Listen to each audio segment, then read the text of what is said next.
हरे लाल सभई पाटण शहर जी सिंधी समाज जी सब संगत के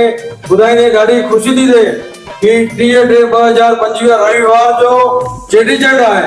त इन संदर्भ में 29/3/2025 शनिवार शाम जो वाहिगुरु ग्रुप आयोजित एक बाइक रैली जो आयोजन कयल आहे त उनमें पाटण शहर सिंधी समाज जी सब भाउरनि भेनरुनि संगत खे निमाणी विनंती आहे कि हर को पंहिंजे वाइट ड्रेस कोड में अचे। वाहिगुरु ग्रुप वारनि एक लिंक भी समाज में रखी आहे हुन में हर को पंहिंजो नालो ऐं मोबाइल नंबर सबमिट कंदा ऐं उहो इन करे जो इनाम रखियल आहिनि जेको भी भाउ भेण सबमिट कंदा उनखे इनाम मिलियो वेंदो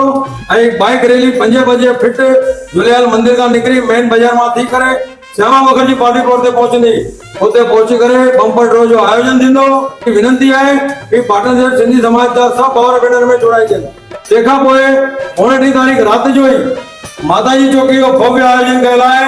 त माताजी चौकी में जलगांव जा सुप्रसिद्ध गायक कलाकार आया आहिनि। पाटण शहर सिंधी समाज जा वडील माताऊं भेनरूं ॿार